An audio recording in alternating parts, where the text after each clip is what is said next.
ప్రధాని శ్రీ నరేంద్ర మోడీ విజయ సంకల్ప సభ పటాన్ చెరువు పర్యటన సందర్భంగా ఘన స్వాగతం. డాక్టర్ అంజిరెడ్డి బీజేపీ రాష్ట్ర సీనియర్ నాయకులు, మెదక్ పార్లమెంట్. 119 39 సీట్లు వచ్చినాయి. ఈ 175 సీట్లలో 30 సీట్లు కూడా రావంటాడు ఆయన. అంతకన్నా దుర్భరంగా ఉంది రాజా వైకాపా పార్టీ పరిస్థితి. నిలబడే వాళ్ళు దిక్కుడు అసలేదు. ఎందుకంటే ఇంట్లో కూర్చొని బట్టలను కుట్టే పార్టీలు ఇంటే గెలుస్తాయి. ప్రజల్లో పోవాలా, ప్రజా సమస్యలు చూసుకోవాలా, ప్రజలతో మాట్లాడాలా. నీకు పెద్ద పబ్లిక్ రిప్రజెంటేటివ్స్ ఉన్నారు కదా, ఎమ్మెల్యేలు గెలిచిన వాళ్ళకి వాళ్ళ దగ్గర తీసుకో, మాట్లాడుకో. కనీసం 5 నిమిషాలు 10 నిమిషాలు గంటలు అరగంటలు మాట్లాడాలి కదా, సమస్యల గురించి తెలుసుకోవాలి కదా. అన్నీ ఈయనండినా అసలు ఆ డిపార్ట్మెంట్ మంత్రులు ఏమైపోయినారు పప్పెట్లా. అసలు అన్ని ముఖ్యమంత్రి బట్టలు నొక్కుతట్లే మంత్రులు ఎందుకు ఉండేది. హాస్పిటల్ మంత్రి ఏమైపోయాడు, హాస్పిటల్ మంత్రి ఏమైపోయింది పాపమే, ఆయన నొక్కుతాడు హాస్పిటల్ కూడా.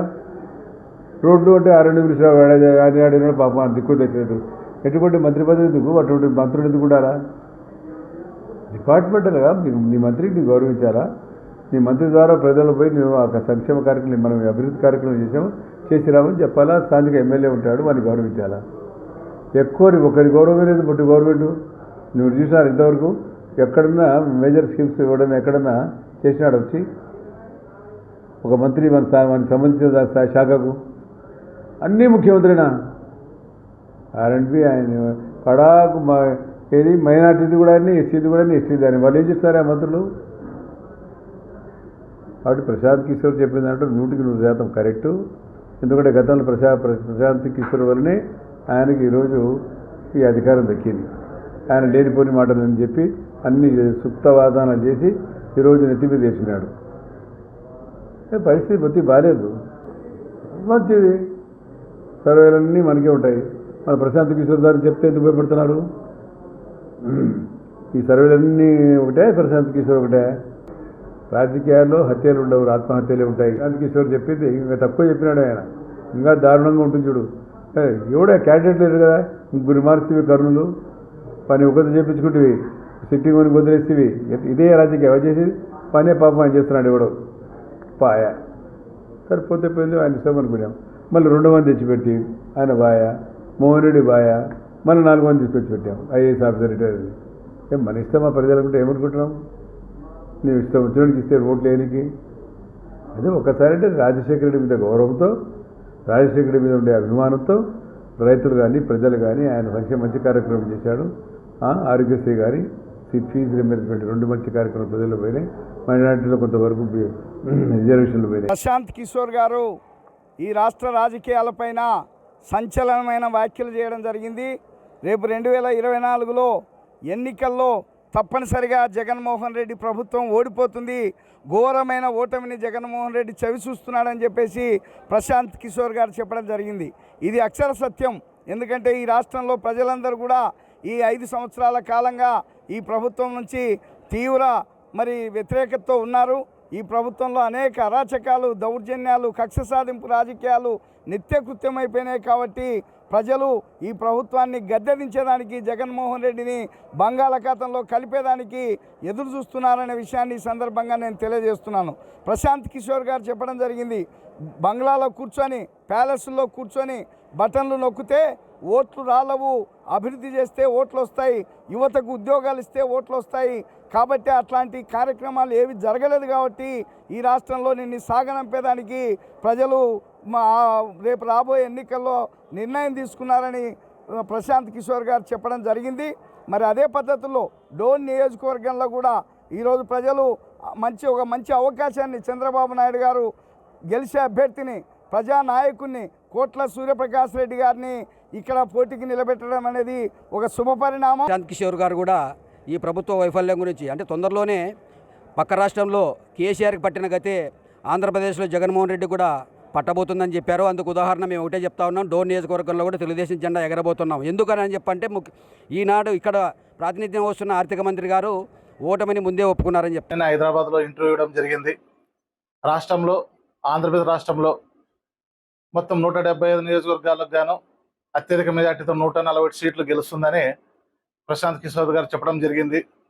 గతంలో 2019లో ఎన్నికల్లో ప్రశాంత్ కిషోర్ గారు మన వైసీపీ పార్టీకి ఎన్నికల యువకర్తగా ఉన్నారు. ఇప్పుడు ఆయన ఏ పార్టీకి లేదు, కానీ తెలుగుదేశం పార్టీ ఇక్కడ గాలి వీస్తుందని, అలాగే ప్రజల్లో కూడా మార్పు కావాలని కేవలం 125 సార్లు బటన్ నొక్కి తాడేపల్లి ప్యాలెస్లో కూర్చొని బటన్ నొక్కడం తప్ప నువ్వు వచ్చి ప్రజల్లో కష్టాల్లో ఉన్నారా, ఏ బాధల్లో ఉన్నారా అని తెలుసుకోవడం లేదు. కేవలం సంక్షేమం అనే డబ్బులు ఇచ్చి వీళ్ళని బిస్కెట్లు వేసి జగన్ గారు లోపరుచుకోవాలనే జగన్కి కేవలం బటన్ నొక్కడం తప్ప సంక్షేమం అనేది తెలియదు. ఆంధ్రప్రదేశ్ రాష్ట్రంలో తెలుగుదేశం పార్టీకి సర్వేల్లో కూడా తెలుగుదేశం ప్రభుత్వం రాబోతుంది, 2024 ఎలక్షన్లో తెలుగుదేశం గాలి వీస్తుంది అని చెప్పేసి అని ప్రజల్లో కూడా ఒక నమ్మకం వచ్చేసింది. మరి ప్రశాంత్ కిషోర్ అనే వ్యక్తి కూడా ఈరోజు 2024 రాబోయే ఎలక్షన్లో తెలుగుదేశం పార్టీ అత్యధిక మెజార్టీతో అత్యధిక సీట్లతో గెలవబోతుందని చెప్పేసి అని చెప్పడం జరిగింది. మరి ఈరోజు ప్రశాంత్ కిషోర్ చెప్తే వైసీపీ నాయకులు ఆయన్ని తీవ్రంగా ఖండిస్తున్నారు. ఇదే ప్రశాంత్ కిషోర్ 2019లో వైఎస్ఆర్సీపీకి భారీగా సీట్లు వస్తాయని చెప్పేసి చెప్తే ఆ రోజు ఆయన చెప్పిన సర్వే ప్రకారంగా ఆయన మెచ్చుకొని ఆయనకి కొన్ని కోట్ల రూపాయలు ఆయనకు కట్టబెట్టడం జరిగింది. మళ్ళీ ఈరోజు అటువంటి వైసీపీ నాయకులు ఈరోజు ప్రజల్లో కూడా స్వచ్ఛందంగా చంద్రబాబు గారి ఈ రాష్ట్రానికి ఎంత అవసరం, ఈ రాష్ట్ర భవిష్యత్తుకి అవసరం అని చెప్పేసి అని ప్రజల్లో కూడా స్వచ్ఛందంగా తెలుగుదేశం ప్రభుత్వాన్ని అధికారంలోకి తీసుకురావాలని చెప్పేసి అని ఈ రాష్ట్ర ప్రజలు కోరుతున్నారు. మరి ఈ రాష్ట్ర ప్రజలు కోరేటప్పుడు కూడా ప్రశాంత్ కిషోర్ కూడా ఏదైతే తెలుగుదేశం పార్టీ అధికారంలోకి వస్తుందని చెప్పేసి ఆయన కూడా సర్వేలో చెప్పడం జరిగింది. తెలుగుదేశం ప్రభుత్వం అధికారంలోకి రాబోతుంది, అత్యధిక సీట్లతో రాబోతుందని చెప్పేసి చెప్పడం జరిగింది. మరి ఈ రోజు ఈ వైఎస్ జగన్మోహన్ రెడ్డి తాడేపల్లి ప్యాలెస్ లో కూర్చొని బటన్ నొక్కినంత మాత్రాన మరొకసారి అధికారంలోకి వస్తారనుకోవడం చాలా అవివేకం. ఈరోజు అభివృద్ధి, సంక్షేమం వీటితో పాటు కూడా సంక్షేమ పథకాలతో పాటు అభివృద్ధి కూడా ఎంతో ముఖ్యం. మరి ఇటువంటి అభివృద్ధి కార్యక్రమాలు చేయకుండా కేవలం బటన్ నొక్కుతానని చెప్తున్నాడు. మరి నువ్వు తాడేపల్లి ప్యాలెస్ లో కూర్చొని బటన్ నొక్కుతున్నావు. రేపు 2024 ఎలక్షన్లో 40 రోజుల్లో ఇంకా ఖచ్చితంగా ఈ రాష్ట్ర ప్రజలందరూ కూడా తెలుగుదేశం పార్టీ అధికారంలోకి రావడానికి బటన్ నొక్కడానికి రెడీగా ఉన్నారు. ఈ రాష్ట్రంలో ప్రజలు జగన్మోహన్ రెడ్డి పాలన కోరుకోవడం లేదు. ముఖ్యంగా యువత, ఉద్యోగస్తులు, అదేవిధంగా ఈ రాష్ట్రంలో ఉన్నటువంటి అనేక మంది ప్రజలు ప్రశాంత్ కిషోర్ యొక్క మాటలకు అద్దం పట్టేలా అందరు చెప్పడం జరుగుతుంది. ఈరోజు జగన్మోహన్ రెడ్డి గారు ఇచ్చే పథకాల్లో కొన్ని విద్యా దీవెన కానీ, వసతి దీవెన కానీ ఇవన్నీ గతంలో ఉన్న పథకాలే, కేవలం పేర్లు మాత్రమే మార్చాడు. అదేవిధంగా ఈ రాష్ట్రంలో సంక్షేమంతో పాటు అభివృద్ధి అవసరం. ఎక్కడ అభివృద్ధి లేదు, పరిశ్రమలు లేదు. అనేక మంది ఉన్నత విద్య చదువుకొని డిగ్రీ పట్టాలు తీసుకున్నటువంటి అనేక మంది నిరుద్యోగులు ఇతర రాష్ట్రాలకు కొలిసే పరిస్థితులు ఉన్నాయి. కాబట్టి ప్రశాంత్ కిషోర్ గతంలో ఇప్పటికీ ఆయనకు పటిష్టమైన సంక్షిప్తంగా ఈ రాష్ట్రం పైన అవగాహన ఉంది కాబట్టి ఆయన చేసిండు. కాబట్టి ఖచ్చితంగా ఈ రాష్ట్రంలో జగన్మోహన్ రెడ్డి ఓడిపోవడం ఖాయం. ప్రశాంత్ కిషోర్ గారు మాట్లాడుతూ జగన్ జన్మలో ఇక సీఎం కాలేడని చెప్పడం జరిగింది. ఈసారి సీఎం అయ్యే ప్రసక్తే లేదని చెప్పి ఆయన చెప్పడం జరిగింది. గతంలో ఆయన కోసం పనిచేసిన ఆయన ఖచ్చితంగా సీఎం అవుతాడని చెప్పి ఆయన చేసిన స్ట్రాటజిక్స్ అన్నీ వాడి ఆయనకు సీఎం చేయడం జరిగింది. అటువంటి ఆయనే ఈరోజు ఈయన సీఎం కాడు, సీఎంగా పనికిరాడు అని చెప్పి చెప్పడం జరిగింది. అటువంటి ఆయనను ఈరోజు వైసీపీ వాళ్ళు ఏం చెప్తా ఉన్నారంటే ఆయన తప్పు సర్వేలు చేస్తూ ఉన్నాడని చెప్తా ఉన్నారు. కానీ గతంలో చేసినప్పుడేమో ఆయనకే అందలం ఇచ్చి ఆయననే గొప్పగా మాట్లాడిన వైసీపీ వాళ్ళు ఈరోజు ఇట్లా మాట్లాడడం అనేది కరెక్ట్ కాదు. ఖచ్చితంగా జగన్ పరిస్థితి అయిపోయింది. ఎక్కడ రాష్ట్రంలో చంద్రబాబు గారు సీఎంగా మరోసారి ఖచ్చితంగా ఎన్నిక కాబోతున్నారు.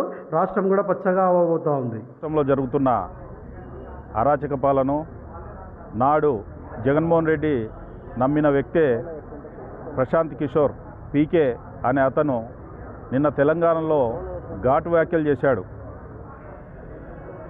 నాడు నమ్మిన వ్యక్తే ఆంధ్రప్రదేశ్లో జగన్మోహన్ రెడ్డి చిత్తుగా ఓడిపోతున్నాడని చెప్పడం, ఆయన నమ్మిన వ్యక్తి చెప్తున్నాడంటే మన ఆంధ్రప్రదేశ్లో పాలన ఎట్టుందో బయటి రాష్ట్రాల వాళ్ళకే తెలిసిపోతుంది. కేసీఆర్కు పట్టిన గతే ఈ జగన్మోహన్ రెడ్డి కూడా పడుతుంది అని మన పీకే గారు చెప్పడం నిజంగా ఆయన నాడు ఎలా పనిచేసినాడో జగన్మోహన్ రెడ్డి కాడ ఆయనకే అర్థమైపోయింది. అంటే అప్పుడున్న పాలన బేస్ అన్న వ్యక్తే ఈరోజు ఆంధ్రప్రదేశ్ అధోగతి పట్టింది, ఖచ్చితంగా సంక్షేమాలు అనేటివి పనిచేయవు, ఉచితాలు పనిచేయవు, ప్రజల్లో ఉండాలి, ప్రజల్లో ఉండాలి, నాయకుడు అంటే ప్రజల్లో ఉండాలి, ఏదో ఎక్కడో కూర్చొని బటన్లు నొక్కుతుంటే ప్రజలకు సంక్షేమాలు పోతే ఓట్లేయరు అనేది చాలా చక్కగా చెప్పాడు. తొందరలో ఆంధ్రప్రదేశ్కు కొత్త ముఖ్యమంత్రిగా నారా చంద్రబాబు నాయుడు గారు రాబోతున్నారు. మరిన్ని వీడియోస్ కోసం ఛానల్ ని సబ్స్క్రైబ్ చేయండి, లేటెస్ట్ అప్డేట్స్ కోసం వాట్సాప్ ఛానల్ ని ఫాలో చేయండి అండ్ లింక్ డిస్క్రిప్షన్ లో ఉంది.